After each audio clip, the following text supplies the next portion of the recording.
Real people, real celebrities, real talk. Join the Breakfast Club. Blast off in your ear. Weekday morning, 6 to 10. Morning, everybody. It's DJ NV Angela Yee, Charlamagne the God. We are the Breakfast Club. Now, I don't play this guy's records because I have no clean versions of his Because you're a sinner. records. What you mean you don't have no clean version of his music? I think they're all clean versions. All his records are clean. Ladies and gentlemen, Lecrae. What's happening? How y'all feeling? I How's will everything? honestly say you have been one of the most highly requested people that they have wanted to see on the Breakfast Club. Wow. Why they want you to mix with us sinners, I don't know. Speak for yourself.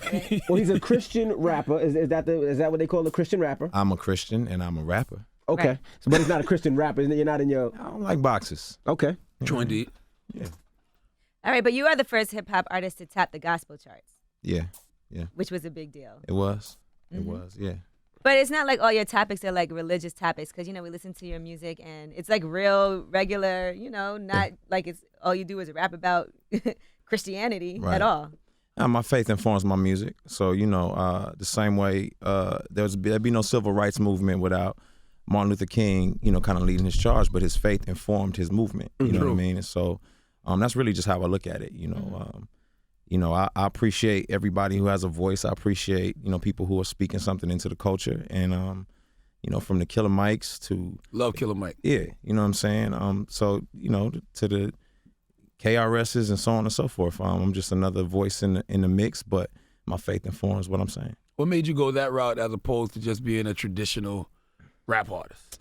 I think it wasn't intentional. I grew up in hip hop. I'm part of hip hop culture. I grew up in it all. But at 19, I had an encounter with Jesus, and everything just about me changed. So my content was changing as I was changing. Right. And it wasn't like I was like, yeah, I'm trying to be the best Christian rapper there ever will be. I'm Kirk Franklin. I'm coming for you. It was just I'm just talking about my life experiences now, and it wasn't it is what it is. I'm here. So before that, were you in the hood? Like, what was you doing? You a bad child? What? And, I was always the dude who was close to the people who was doing something they had no business doing. But I was never, I'm just a product of, just being influenced by hip hop culture. I didn't grow up with my dad, so, Tupac, was a big influence in my life. You know what I mean? So it's just, you think masculinity is being like the dudes you see if you don't have somebody showing you what it means to be a man. And that's kind of the model that I followed.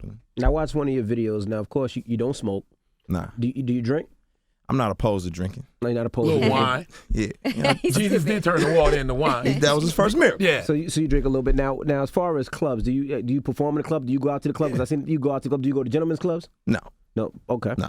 But you do go out to the club. You do perform to the club. in the clubs, yeah. All that. What do you stay away from as far as you personally, besides smoking and? Whatever I feel like is detrimental to who I am as, and what I'm about. That's really it. I mean, everybody has their vices and everybody has their things that, they need to avoid for the sake of, their own conscious and spiritual growth. And, for me, I avoid those things. I mean, if it's wrong, I'm like, okay, I don't want to, I'm going to leave it alone. Now, when you make appearances, at these clubs or when you do shows, do you have a set rate that you charge? You just tell promoters, give me 10% of what you earn. What? It's not This church, dude is man. asking What is he if I talking tithe about? at the club. It's not church, man. This dude is, listen, man. Nah, man. I'm it's funny. I think it's a real, for me, and anybody who's not really like super informed on what I got going on, it's like, I think what I face is, it's in a weird way, like a discriminatory battle. You know what I mean? So it's like, almost like, I'm not saying it's likened to the civil rights movement, but it's discriminatory because the stigma that you have when you say, oh, I'm a Christian, people automatically have a presupposition of what you're about, what you're going to talk about, Absolutely. blah, blah, blah, Think blah, you're blah. super righteous, think you're preachy. All that. And it's like, and then if it's like, well, wait, you got a song with Big Crit. What are you doing? Right. How does this work? Yeah, I feel you. And so, man, I'm being me. You know what I mean? I'm probably a lot more like everybody else than they imagine, but God changed me, and I'm being me. Do you think that if you do something with people say is quote unquote ratchet, do you feel like, oh, he's not being real, he's not real? Because they expect you to be so super righteous? Yeah, I mean, I've been trying to break down that stereotype though, because at the end of the day, like, it's Jesus you should follow, not Lecrae. Like, I'm not the standard. You know what I mean? Not to say that's an excuse for me to do whatever I want to do, but I'm not trying to be a a picture of perfection. I'm trying to show people like, man, I'm in this because I'm not perfect, and I need somebody to change me, not because I'm the standard and everybody look at me. I got it going on. Now, when you look at an artist like Mace, Yeah. right? And Mace was a pastor, and he had a congregation, and he taught that congregation, and it was positive. Then he came back into rapping, and the rap that he's doing is not necessarily Christian rap. Secular. Yeah, Right. it's very secular. So It is very secular, yeah. how do you feel about things of that nature? I think, man, I'm about being consistent. I'm about, I'm not an advocate, like, and that's for anybody. It's not just a Mace or whoever. It's about, you don't want to create confusion. Like, where do you stand, or what side of the fence are you playing here? And just be consistent. I think nobody, and that's really what I'm trying to do in a lot of ways, is show people like, listen, man, you can still hold on to your faith and your core values and beliefs and make music that is not necessarily explicitly, let's walk through Jonah, you know what I mean? Right. Without just being like contrary to what you believe, you know what I'm saying? So it's like, for me to make a street record doesn't mean I got to start misogynizing women And you gotta shooting shoot people. people, right. You know what I mean? So, yeah. Shooting people is stupid, regardless. That's just some dumb stuff to do. Where you from originally? A little bit everywhere. Originally Houston, moved from Houston. I've lived everywhere, man. I'm in Parents Atlanta military? now. My grandfather's military. My mom just kind of, lived where family was at. So Gotcha. All right, you also said you have a book coming out too. I plan on writing a book. Yeah. So the book is going to be basically about your experiences, or Yeah, I mean. Don't call it something corny like the hip hop Bible. No. Okay. that's already out. Oh.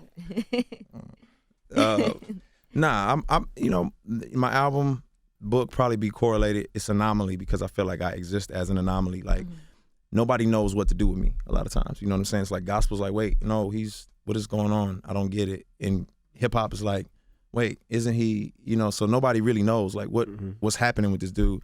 But yet and still, there's a lane that I'm running in, you know what I mean? And it's just, so it's an anomaly. So I'm just kind of like trying to help people understand like how I can run in the lane that I'm running in and still be authentically me without feeling like I have to be this or that. But I'm something different altogether. So Were you surprised with the amount of love that you got? Because I mean, It's your seventh album. it's a seventh album. It's a big step. number one on when you iTunes first right did now. it. It's crazy, man. Blow my mind. Yeah, I mean, it blows my mind. I'm like, I don't get it, but I'm being honest. I don't get it. I'm just grateful to do music, man. Just trying to be authentic, trying to be myself, and I think, you know what I do? I think, and this is sad to say, I think a lot more kids would do, I don't want to call you a Christian rapper, know but what a you're Christian saying, yeah. type rap. But, a lot of kids look at the money. They want to get out the hood. So they look at what's making money. And they Lecrae don't know making that. money? I'm about to say that. That's Can what I he's say saying. that? That's what he's That's saying. what I'm setting up for. I'm like, he's making a lot of money. He's number one on the iTunes chart. His album is supposed to sell, 90,000 units in his first week, which is huge, which is way bigger than a lot of these artists that are out there that have smash singles. So, you know what I mean? So can you tell some of these kids out there the success that you have? Because I don't think they understand that. I don't think they know. All they see is this guy drives a Benz, so I got to do this. I got to sell crack. I got to shoot guns, yeah, you can only be what you've seen. You can only become what you've beheld. So I think a lot of it is, man, we haven't seen it. You know what I mean? I didn't see doctors in my community. I didn't see no lawyers. I didn't see, I didn't have, my mama told me about the civil rights era and Malcolm X and Martin Luther King, and she put Eldridge Cleaver's books in front of me and whatnot, but I didn't see that. Right. So for me, I saw Tupac, and Tupac embodied enough of her revolutionariness and enough of what I understood for me to say, okay, this is who I can be like. And so I think that's part of the problem too, is that they haven't seen it, and it's a lack of exposure. So thank y'all for exposing people. And you went to school, you got your degree.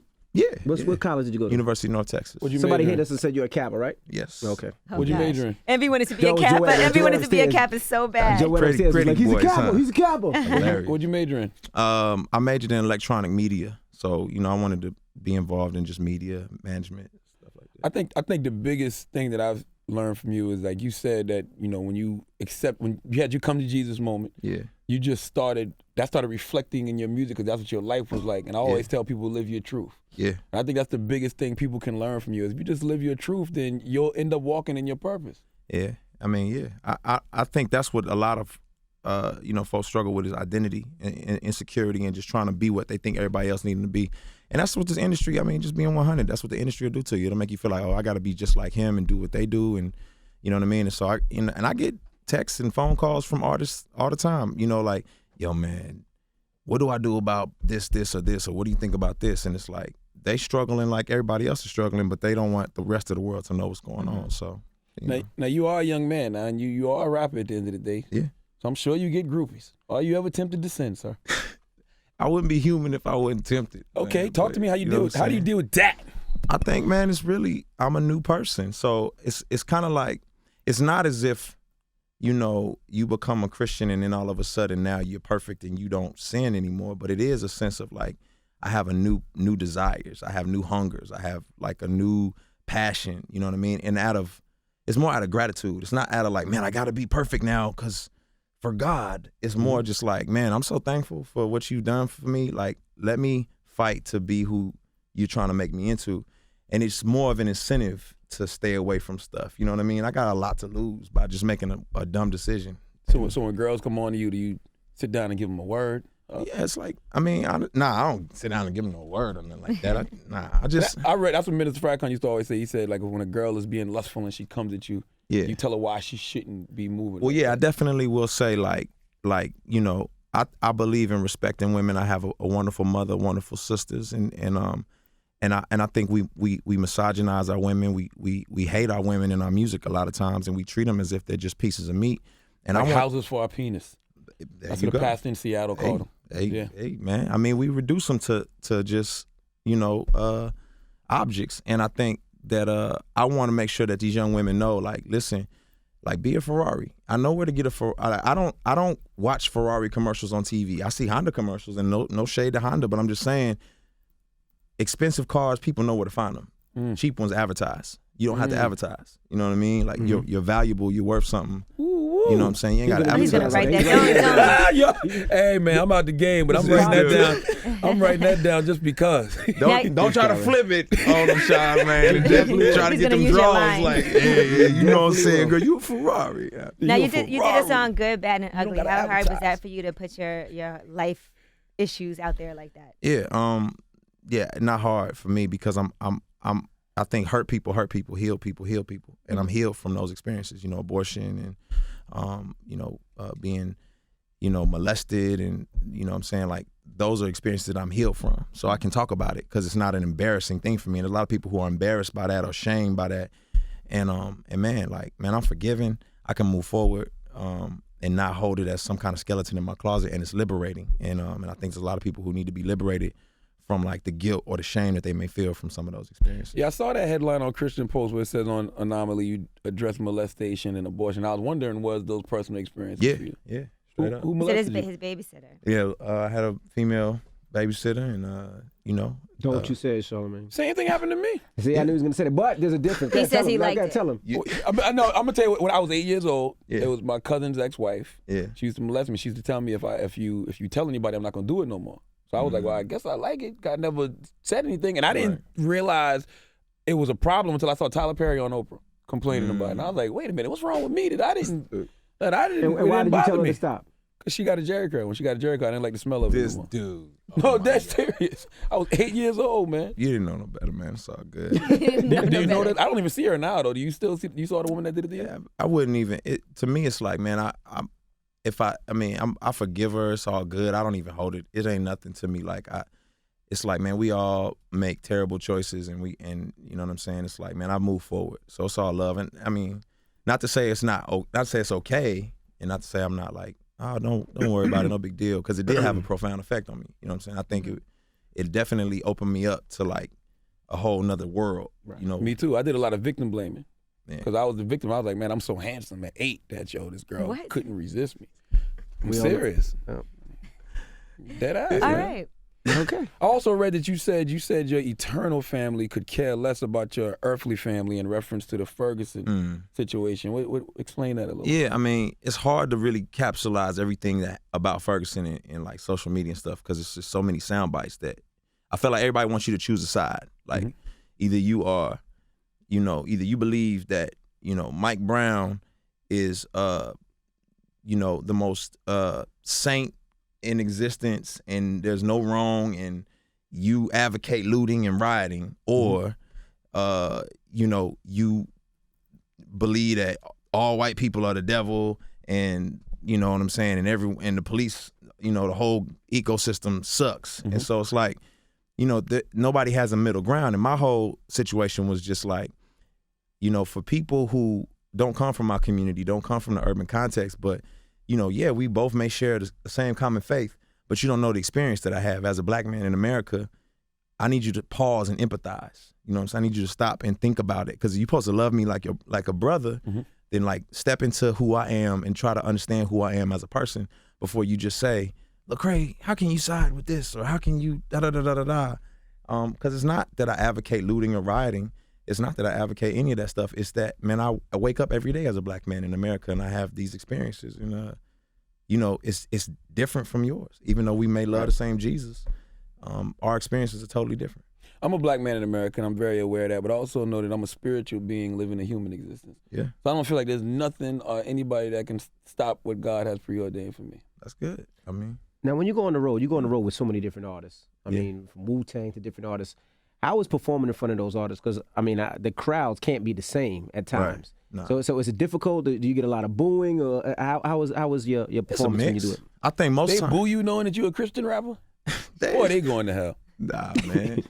I think it's a mix. I think it's a mix of like of people who mostly curiosity, like mostly like, you know, and then a lot of times it turns into like, dang, like, dude, okay.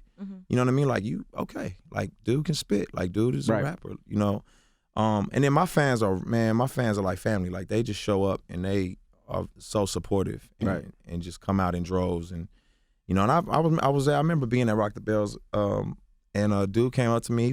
He was blazed out his mind. He was gone. He was like, he saw me standing there watching Wu-Tang set, and he was like, I never expected you to be here, bro. Like, dang. Like, he's like, just seeing you here is confirmation on a lot of stuff that God has been talking to me about, man. And we sat there, we talked about it, and so it was all good. Do you get that a lot? A lot of people come and just want to talk to you about life. Yeah. And you just, you know, because I mean, you're a busy guy, so do you stop every time and be like, I'm just going to have this conversation because this could change somebody's life? It just depends. I mean, yeah, as much as I can, you know, as Not if you have a flight to catch and you're in the airport. I mean, not to where it's like. Because it could be a bad, you know, like the guy could be on his last leg, see me and be like, I got to have this conversation. Be like, well, I got a flight, homie. I'll catch you on the next time. Yeah, nah, I mean, if it's something like super detrimental like that, you know what I'm saying, I'll sit down and you know, make amends. And if I really can't do it, then I'll be like, man, here's an email address or something. Like, let's continue building, let's continue chopping it. But that's my thing. Like, I've always gravitated toward the artist who really has something to say. Right. And I was always a philosophical dude searching. I always loved Common. I always loved, you know, Dead Prez. I was always like, man, you know, as much as the gangsterism was going on around me, I still liked people who had some thought. My mother was a civil rights activist. She was a Black Panther supporter. So it's kind of like, I was going to ask you, do you get inspiration from secular artists? But you just answered that. Yeah, so, you know, it's like I always felt a sense of like wanting to be around that type of stuff. So I like being a voice. I like having a seat at the table. I don't like being regulated to just like the Christian box, because I think I have a lot to say about a lot of things. And if you just say, oh, well, we'll bring him in when we want a church service, well, you just, you know, now you've eliminated my perspective on a lot of stuff that has nothing to do with salvation. You know what I'm saying? But now with saying that, how many artists do you reach out to that be like, nah, I can't do it with you, bro? None, really? Nah. Every artist you reached out to? Yeah, nah, everybody's been, it's love. You know what I'm saying? I think because at the end of the day, like, everybody is like, man, wrestling with a sense of purpose or identity or like, man, what am I here for? And so I think they just respect the authenticity. You know what I mean? Like, me and Tech Nine, you know, I've had lots of deep conversations in his crew, because at the end of the day, it's like they have a lot going on. Like, they're communicating a lot of just genuine, raw emotion and thought and authenticity. And we just connect on like, let's just be real. Let's take off all the fake stuff. Like, you know, everybody ain't popping bottles every night. Everybody ain't just like, your whole life ain't spending bands on Gucci shoes, bro. Right. Like, you got a real life. You know what I'm saying? Somebody in jail, somebody died. You got to take care of your kids. Like, let's talk about life. See, that's an interesting collaboration, you and Tech Nine, because Tech Nine, for years, people thought he was a devil worshiper. Right. Just by the way he looked. You ever did a show with him? Costume. He has a great show. Yeah. I've gone out. So it was your fans and your gospel Christian fans and his devil worshiping fans. Yeah, a lot of my fans are like me though. They hip hop fans. They just love Jesus. You know what I'm saying? So it's like they love hip hop, and a lot of my fans are like, yo, you gotta do a song with J. Cole. But they love Jesus. You know what I'm saying? And so they're not like, whoa, this is weirding me out, as much as they're just like, you know, man, we would love to see what, you know, is there any kind of fruit or any kind of help or something that you can do within hip hop culture. You know, that's what they're hoping for. Well, you're 7 albums in. You're very successful. Why is it that you think mainstream radio isn't picking up certain songs? Like All I Need Is You seems like it could be a mainstream radio song. Is that something that bothers you? If all I need was you was about them hoes and not Jesus. It actually is about my lady. So But you thought it was about Jesus? Yeah. No, it's not. Oh my I'm gosh. stereotyping again. It is about I'm women. stigmatized once again. Civil rights era. Nah, it don't really. I mean, it used to bother me, but you know, at the end of the day, I mean, similar to what Charlamagne say, you know, God, I believe God has ordained everything, and He's got a plan for it all. So I don't know what it is. I'm just gonna play my part, play my role. And, you know, I'm not itching to be famous. I like being able to walk down the street without being super recognized, but still be impactful.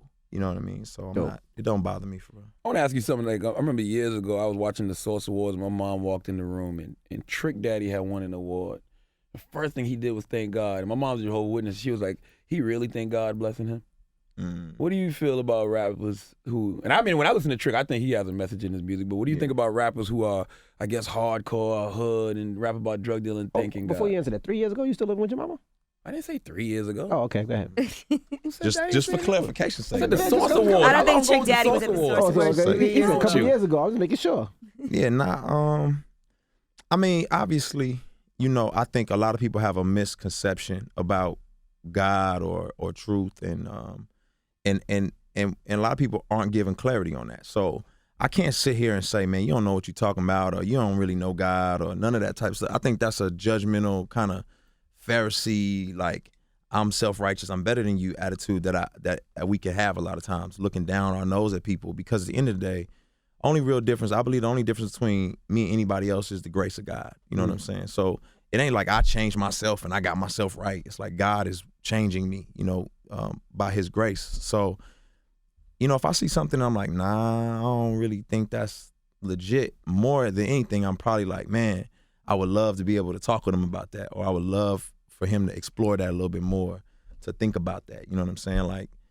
you know, when like if we say, you know, pride comes before the fall, and God opposes the proud, and we the most prideful person ever, and we like, yeah, God did this. You know, it's like, well, maybe He didn't. You know what I'm saying? But the devil got a kingdom too. Yeah, Kingdom too. Yeah. So, you know, but at the same time, it's like, man, who's unpacking that for him, and who's sitting down having these conversations?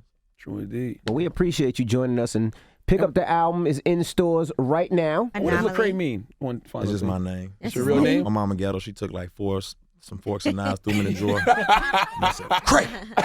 That's when I'm just, hey man. Well, it's Lecrae. It's the Breakfast Club. Good morning.